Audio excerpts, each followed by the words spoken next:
क्योंकि जो बात कुछ घंटे पहले ही एक तरह से विदेश मंत्री एस जयशंकर ने कहा था कि पाकिस्तान के साथ या कश्मीर से जुड़ा हुआ जो सबसे बड़ा जो पूरे तमाम मसलों की जो जड़ है वो पीओके है, और पीओके छीन लिया जाए, ले लिया जाए, क्योंकि वो हमारा ही हिस्सा है, तो तमाम जो मसला है वो हल हो जाएगा।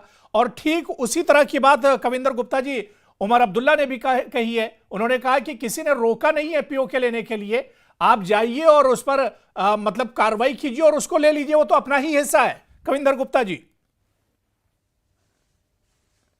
देखिए, नंबर एक तो ये भारत की संसद में जी ये प्रस्ताव बहुमत से पास हो चुका है कि कश्मीर हमारा है और सारे का सारा है। नंबर एक। बिल्कुल। नंबर दो, उस वक्त भी कांग्रेस की हुकूमत थी, तो भारतीय जनता पार्टी जिस देश हित में जो भी बात होती है वो करती है। ये सब जानते हैं कि 1947 में नेहरू और शेख अब्दुल्ला की गलतियों के कारण से कश्मीर को कहीं ना कहीं हमने अलग कर दिया। ये सिर्फ सत्ता के भूखे थे, और सत्ता के भूखे होने के कारण से इन्होंने उस वक्त किसी भी हद तक नेहरू केंद्र में और शेख अब्दुल्ला कश्मीर में सत्ता को हथियाना चाहते थे। खैर, जिस प्रकार का उस वक्त निज़ाम था ये उसमें कामयाब हुए। हालांकि हम जिस प्रकार से हमारे सैनिक बढ़ रहे थे तो हम उसी वक्त कश्मीर को जीत सकते थे, लेकिन एक साजिश के तहत उसको रोका गया। अब ये इतिहास बन चुका है, लेकिन इतिहास की गलतियों और कांग्रेस की या दूसरी जो उस वक्त के लोग थे उनकी गलती के कारण से ये हुआ। आज जिस प्रकार से भारत में एक मजबूत सरकार है, नेहरू जी ने तो अक्साई चीन और दूसरे जो क्षेत्र थे वो भी ये कह कर दिया वहाँ तो एक तिनका घास का नहीं उगता। तो उन्हीं के एक मेंबर पार्लियामेंट ने उस वक्त जवाब दिया था कि नेहरू जी आपके सर पर बाल नहीं है, इसका मतलब क्या आपकी गर्दन काट दी जाए। इस प्रकार की बातें हुई थी बड़ी। लेकिन आज जिस प्रकार से नेहरू ने और दूसरे लोगों ने उस वक्त के इतिहास में गलतियां की है, अब उसको दोहराया नहीं जा सकता। इससे हमें ये समझना होगा कि आज कविंदर गुप्ता जी पिछले 10 साल से तो न तो शेख अब्दुल्ला साहब है ना नेहरू जी हैं, पिछले 10 साल से तो किसी ने नहीं रोका है। यही बात तो उमर अब्दुल्ला ने कही है। देखिए जी, हाँ बिल्कुल कही है। ये एक मजाक का विषय बनाते हैं, ये तंज कसते हैं। आज हमारी जो विदेश नीति है, दूसरे कारण से आज कश्मीर का मामला कभी ये यूएनओ में लाने का प्रयास करते थे, आज वो चीजें बंद हो गई हैं। अब पूरा कभी किसी ने, अमेरिका ने नहीं बोला या दूसरे देशों ने नहीं बोला, ये भारत की जीत है, भारत की विदेश नीति की जीत है। इस चीज को हमें समझना होगा। और वो दिन दूर नहीं है, पाकिस्तान की हालत जिस प्रकार से हो गई है, और पाकिस्तान आज ये जो 10 साल से केंद्र में हमारी सरकार आई है उसके कारण से ही भूखमरी के कगार पर आ गया है। आज वहां पर पत्थरबाजों को जो पैसा दिया जाता था, दूसरी चीजें होती थी, आज नोटबंदी की बात करते हैं। ये जो हमारे जो विरोधी है वो हमारी बात करते हैं, नोटबंदी के कारण से ये सब चीजें संभव हो पाई हैं। भारत के जो कश्मीर में जिस प्रकार से शांति व्यवस्था को लाया है, इस चीज को समझना होगा। ये धीरे धीरे जो 70 साल का निजाम इन्होंने बिगाड़ा था, आज उसको ठीक किया जा रहा है। अब कश्मीर पर कोई बात नहीं होती है, कश्मीर का मुद्दा कहीं उठाया नहीं जाता है। इन सभी चीजों को हमें कहीं ना कहीं समझना है। ये जो जिस प्रकार से जयशंकर जी कहते हैं, आज पूरे विश्व में भारत का डंका बजता है, और कोई भी देश वो हमारे खिलाफ नहीं है, और भारत को कॉन्फ्रेंस में लेकर के चलते हैं। यही हमारी जीत है। और इसी जीत के माध्यम से कविंदर गुप्ता जी, मैं जावेद हसन बेग साहब से, जावेद हसन बेग जी, जिस तरह से आज असेंबली में सीएम उमर अब्दुल्ला ने इस पूरे मुद्दे को, पीओके का जो मुद्दा है उसे उठाया, लेकिन कविंदर गुप्ता जी कह रहे हैं कि इस तरह से मुद्दा उठाया जाना, इसका एक तरह से मजाक बनाया जा रहा है। और सुनील शर्मा ने भी कहा कि ये जब स्टेक होल्डर्स नहीं हैं और इनका इससे कोई लेना देना इस मुद्दे से नहीं है, फिर इस पर बयानबाजी क्यों हो रही है? मैं आपका शुक्रगुजार हूं कि आपने हमारा मौकिफ इसमें लेने की ख्वाहिश का इजहार किया है।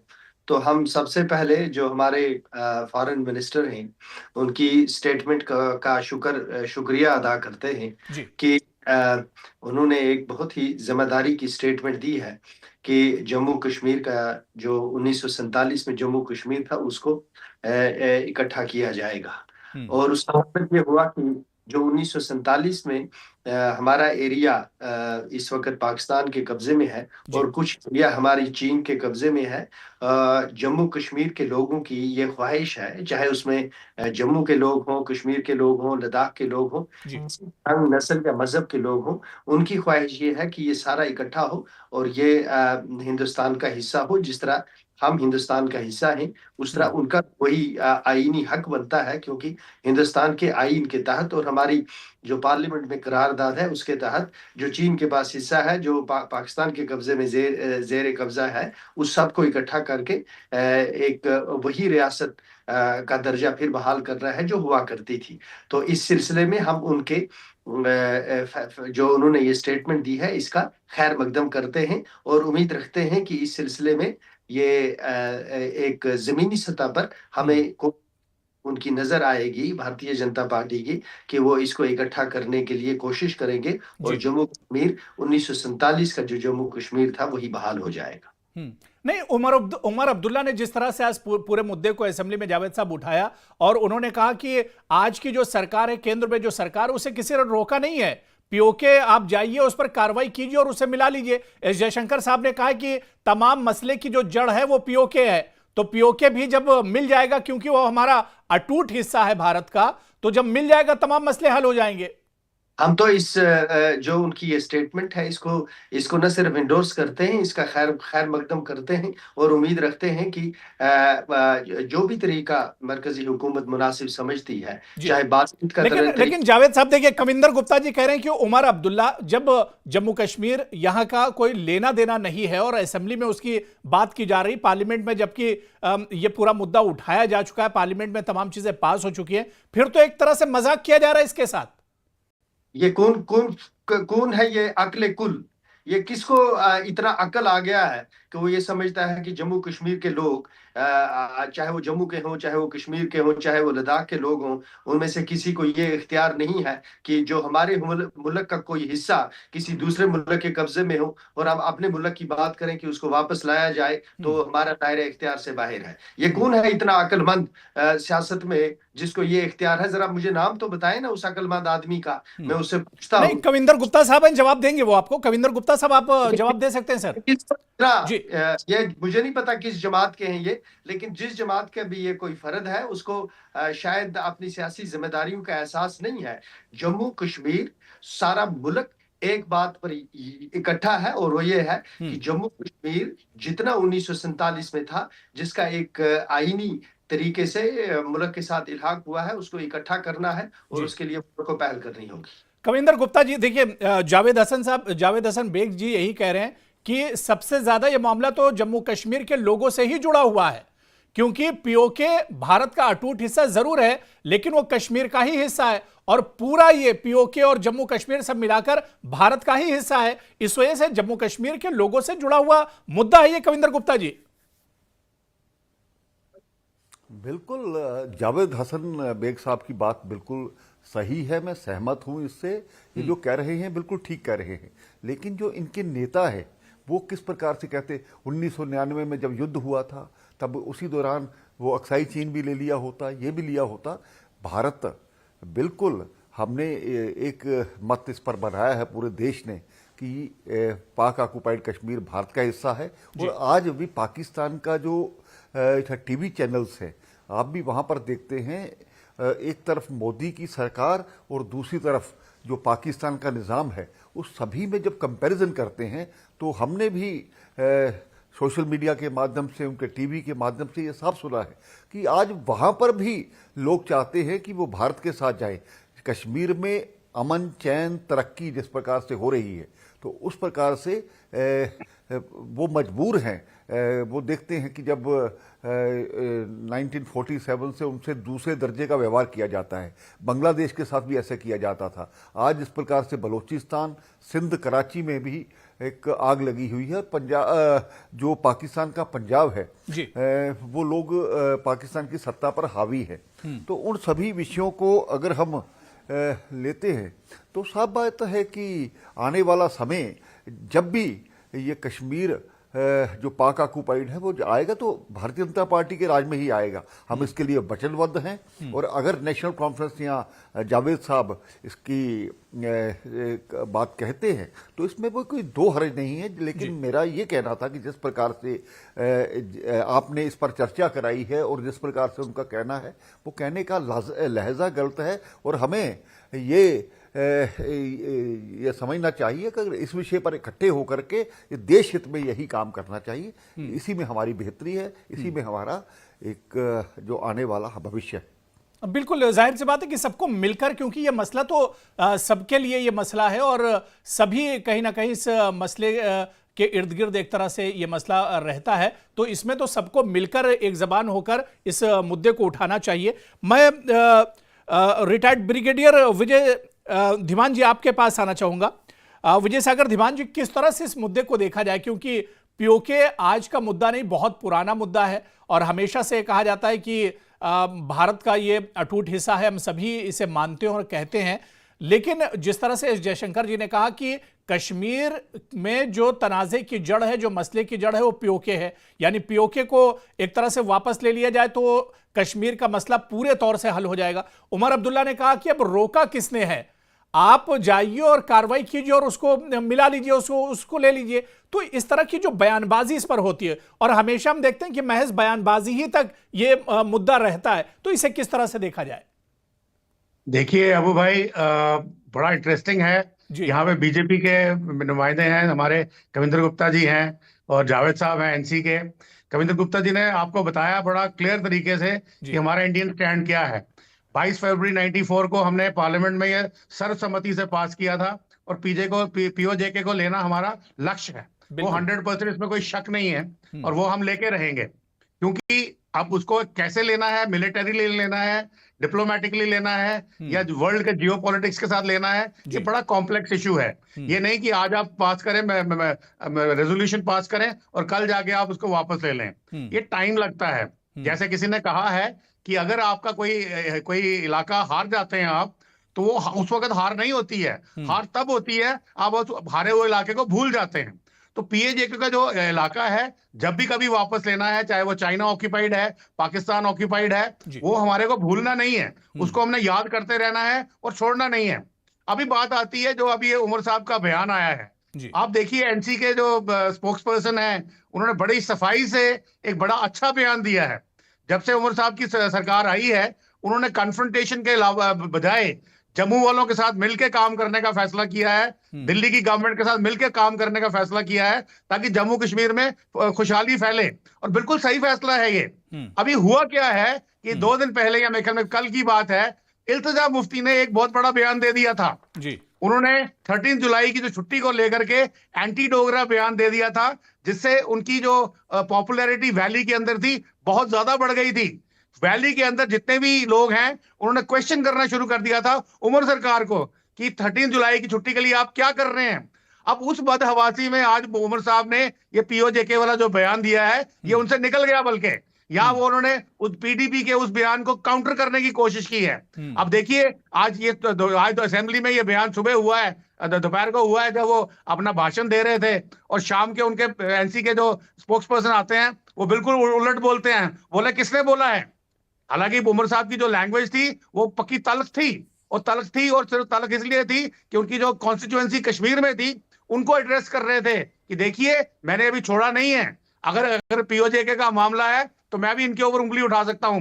मगर हमें ये मालूम है जो उमर साहब की जो पॉलिसी है, उनकी पॉलिसी ये है कि वो जम्मू वालों को भी साथ लेके चलें। आप उनकी गवर्नमेंट का कॉम्पोजिशन देख लीजिए, किस काम कर रहे हैं वो देख लीजिए, प्लस दिल्ली को साथ लेके चलें, ताकि जम्मू कश्मीर में जो ऑनगोइंग खुशहाली है, जो हमारा यहाँ पे टेररिज्म को बिल्कुल खत्म कर दिया गया है, ऑलमोस्ट 90% मैं बोलूंगा, प्लस जो इंफ्रास्ट्रक्चर वर्क हो रहे हैं, डेवलपमेंटल वर्क हो रहे हैं, वो रुकने नहीं चाहिए। और ये बहुत अच्छी चीज है। लेकिन तो मैं आज का धीमान जो जी इंसिडेंट ये समझना चाह रहा हूं, जिस तरह से उमर अब्दुल्ला ने कहा कि अब आखिर केंद्र सरकार को किसने रोका है, और उमर अब्दुल्ला ने यह कहा कि पिछले 10 साल से केंद्र में सरकार है और बार बार ये कहा जाता है कि पीओके को वापस लेंगे, पीओके को वापस लेंगे, लेकिन कब लेंगे, वो समय आखिर आएगा कब? देखिए, इसी पर उमर अब्दुल्ला ने सवाल उठाया है। मैंने आपको पहले भी बोला कि ये बयान जो है ये मजबूरी में दिया गया है एक कॉन्स्टिट्यूंसी को एड्रेस करने के लिए। जहां तक पीओजे को लेने का सवाल है, मैं बोल चुका हूं। जावेद हसन जी, क्या उमर अब्दुल्ला का बयान मजबूरी में लिया गया है, माइंड डाइवर्ट करने के लिए बयान दिया गया है? नहीं जी, मैं एक लेजिस्लेचर हूँ और मुल्क के आइन के तहत मैंने हलफ उठाया है और मैं कभी गलत बयानी से काम नहीं लूंगा।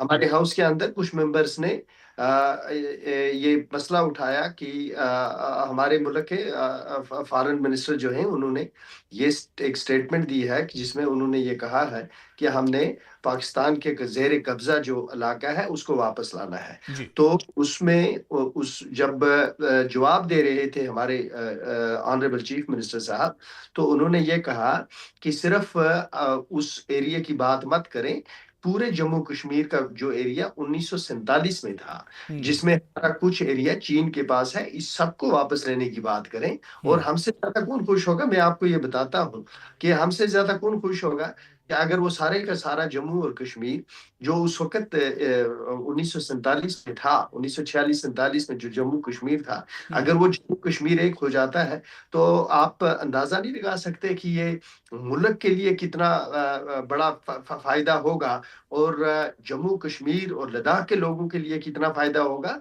क्योंकि फिर ये स्विट्जरलैंड लोगों को भूल जाएगा। ये इतनी खूबसूरत एरिया होगा कि इस वक्त हमारा जो कोई 86-87 हजार स्क्वायर माइल्स एरिया था, वो रिड्यूस होके हमारा एरिया को 43 बन गए, 43,000 रह गए। कविंदर गुप्ता जी, क्या वाकई में जो इल्जाम आज उमर अब्दुल्ला ने लगाया, जो जावेद हसन जी जो बात कह रहे हैं कि सिर्फ पीओके ही नहीं, पाकिस्तान के पास नहीं, चाइना के पास भी इसका कुछ हिस्सा है, उसे भी वापस लेना चाहिए, क्या ये सच्चाई है जिसे उमर अब्दुल्ला कह रहे हैं? देखिए, इसमें कोई दो राय नहीं कि 1962 में जब चाइना के साथ हमारा युद्ध हुआ तो बहुत सी ऐसी जो टेरिटरी थी उसको चाइना ने जीत लिया। और मैंने पहले ही अपने बात में कहा है कि नेहरू जी ने कहा दिया बात तो घास का तिनका नहीं उगता। भाई ये इस देश को हमने कोई ज़मीन का टुकड़ा नहीं है, ये हमारी मातृभूमि है, भारत माता है और भारत माता को हम अपनी माँ समझते हैं। और उसी आधार पर जो भी इलाका है उससे चाइना से बातचीत करके जिस तरीके से भी आज भी वो हमारे प्रधानमंत्री जी या बाकी लोग ये कहते हैं, और जब उनके साथ बात होती है तो हम आज भी कहते हैं कि जो कश्मीर उस इलाके के बिना अधूरा है, भारत उस इलाके के बिना अधूरा है। समय आएगा और नहीं तो इसे वापस कब लिया जाएगा कविंदर गुप्ता जी? जब इसे हम स्वीकार करते हैं, जब इसे हम मानते हैं, इसका कोई टाइम फ्रेम नहीं तय किया जाता कि पाकिस्तान के अलावा चाइना के पास भी हिस्सा है और भारत का हिस्सा हमारा अटूट अंग है, तो इसे वापस कब लिया जाएगा? क्या इस पर सिर्फ बयानबाजी ही होगी? देखिए, यूएनओ ये पहले जब दूसरी सरकारें हुआ करती थी, यूएनओ में दूसरे जगह पर कोई भी इंटरनेशनल फोरम होता था, वहां पर कश्मीर की बात करते थे। आज उनका मुंह बंद करके रखा हुआ है। उसका कारण भारत की ताकत बड़ी है, भारत आगे बढ़ा है, भारत की विदेश नीति बढ़िया है। पूरे पाकिस्तान, इवन हम 70 मुस्लिम देश हैं और उसमें से भारत के साथ सभी खड़े हैं इस मुद्दे पर। पाकिस्तान के साथ कोई खड़ा नहीं होता। हमारी विदेश नीति है और एक तरीका, जैसे धीमान साहब ने कहा कि अब इसको मिलिट्री के तरीके से लेना है, इसको डिप्लोमेटिक तरीके से लेना है, दूसरे तरीके से लेना है, आने वाला समय बताएगा। और इस पर वर्किंग हो रही है और सभी को मिलजुल करके इस बात के लिए खड़ा होना चाहिए। ठीक है, मैं धीमान जी जो बात कविंदर गुप्ता जी कह रहे हैं कि आखिर अब ये मसला हल कैसे होगा? देखिए, सिर्फ पाकिस्तान ही नहीं बल्कि हमारी सरजमीन पर, भारत की सरजमीन पर चाइना भी एक तरह से कब्जा जमाए बैठे हुआ है। पाकिस्तान तो एक तरह से हाई है, उसकी जो बुरी नजरें हैं वो तो टिकी ही हुई है, लेकिन चाइना भी एक तरह से कब्जा किए हुआ है। तो ये इस पर सिर्फ बयानबाजी होती रहेगी या इसमें अब आने वाले दिनों में क्या लगता है, क्योंकि विदेश मंत्री का बयान आना और इसके अलावा पार्लियामेंट में इस पर एक तरह से चर्चा होना, फिर जम्मू कश्मीर के असेंबली में इस पर चर्चा होना, क्या लग रहा है कि आने वाले दिनों में इस पर कुछ सुगबुगाहट होगी, इस पर कोई कार्रवाई होगी? देखिए, जहां तक कार्रवाई का सवाल है, कार्रवाई चल रही है। अगर आप नोटिस करें, पाकिस्तानी मीडिया को देखें, जो पीओजेके के लोग हैं या गिलगित बाल्टिस्तान के लोग हैं, वहां मोदी मोदी के नारे लग रहे हैं, वहां बोल रहे हैं आर पार जोड़ दो, कारगिल रोड खोल दो। ये सब चीजें वहां शुरू हो चुकी हैं। ये ऑटोमेटिकली अपने आप नहीं हुई होंगी, डेफिनेटली इसमें भारत का भी इसमें हाथ होगा। तो इस तरह की जो कोशिशें वो चलती रहेंगी। पर मैंने आपको पहले बताया, आपको इजराइल का एग्जाम्पल दिया, 2000 साल पहले उनको वहां से निकाला गया था, परंतु वो हर फोरम में बोलते थे अगले साल अगले साल अगले साल। सेम चीज मैंने बोला, जब तक कोई ऑक्यूपायर आपकी लैंड छीन लेता है तो वो आप हार तब तक नहीं होती जब तक आप उसको याद रखते हैं। तो इसी तरह से हमने भी इसको याद रखता है और कार्रवाई करते रहना है। मिलिटरीली लेना है, डिप्लोमेटिकली लेना है, पॉलिटिकली लेना है। ये बहुत ही कॉम्प्लेक्स इश्यूज है। इतनी आसानी से कोई भी अपनी जमीन नहीं छोड़ता अपने कब्जे से। ये आपको दुनिया भर में देख सकते हैं। तो जहां तक उमर साहब का बयान है, मैं फिर भी बोल रहा हूं, देखिए उमर साहब के जो यहाँ पे स्पोक्स पर्सन है, वो भी कितनी अच्छी भाषा बोल रहे हैं। वो उनका जो तरीका है वो सही है, पर ये सारा ही जो ट्रिगर लगा है, ये ट्रिगर लगा है बिकॉज ऑफ इल्तिजा मुफ्ती के बयान से, जिसमें उन्होंने कोशिश की है। लेकिन दिमाग की सिर्फ बयानबाजी से तो मसला हल नहीं होगा। सिर्फ बयानबाजी से तो मसला हल नहीं होगा। इस पर कुछ कॉन्क्रीट कदम उठाना होगा इस पर। जी, मसला हल करने के लिए सोशल चीजें जरूर जारी हैं, और जो भी उनके साथ हमें थोड़ी सी मदद करनी है, पीओजे के लोगों को उनकी हेल्प करने की। पाकिस्तान किसी भी समय टूट सकता है, फ्रेगमेंटेशन हो सकती है, बलोचिस्तान अलग हो सकता है, सिंध अलग हो सकता है। तो ये सब चीजें जो है ये जारी हैं। मिलिटरीली हम स्ट्रांग हो रहे हैं, वो भी जारी है। इकोनॉमिकली हम स्ट्रांग हो रहे हैं, वो भी जारी है। ये चीजें चाहिए उसको वापस करने के लिए। तो जो हमारी कोशिश है वो चल रही है और हर दिशा में कदम लिए जा रहे हैं। परंतु आज का जो इंसिडेंट मैं बोल रहा हूं, मैं कहता हूं कि ये किसी कोई प्रॉब्लम की बात नहीं है। हमारी जो भी कोशिशें हैं उनमें कोई झटका नहीं है, क्योंकि ये किसी और कॉन्टेक्स्ट में बयान दिया गया है, जो इवन एनसी वाले भी इसको डिफेंड कर रहे हैं। तो ऐसी कोई डरने की बात कोई नहीं है। एक दिन पीओजे के हमारे पास आके रहेगा, और नॉट ओनली पीओजे के, अगर हम ट्रीटी ऑफ चुशूल और ट्रीटी ऑफ टिमसोंगमैंग जो 1800 कुछ में साइन की थी, उनको लेकर के आगे चलेंगे अंतरराष्ट्रीय मंच पे। आई एम श्योर हमारे पास इतनी पावर है कि हम उनको लेके चाइना को भी बोलेंगे कि भाई साइचिन का एरिया आप खाली करिए, या शॉक्सकाम का एरिया खाली करिए, या गिलगित बाल्टिस्तान में जो आपने सीपैक बनाया हुआ है उसको बंद करिए। तो ये तब तक डिपेंड करेगा जब तक हमारी अपनी कुव्वत कितनी बढ़ती है, प्लस हम कितनी कोशिश करते हैं इस चीज को इंटरनेशनल ओपिनियन बनाने के लिए, या अपनी मिलिट्री स्ट्रांग करने के लिए। बिल्कुल, यानी हम एक तरह से इस पर सिर्फ बयानबाजी नहीं, बल्कि एक तरह से आने वाले दिनों में हम ये देखेंगे कि इस पर कार्रवाई भी होगी, और जो हिंदुस्तान का हिस्सा है, जो अटूट हिस्सा है, चाहे वो पाकिस्तान के पास हो या चाइना के पास हो, वो तमाम हिस्से एक दिन टूटकर भारत से मिलेंगे, क्योंकि वो भारत के अटूट अंग है। और इसमें सिर्फ बयानबाजी नहीं, बल्कि हम सबको मिलकर एक आवाज में इसको मजबूती देनी होगी और सबको मिलकर एक साथ खड़े होना होगा।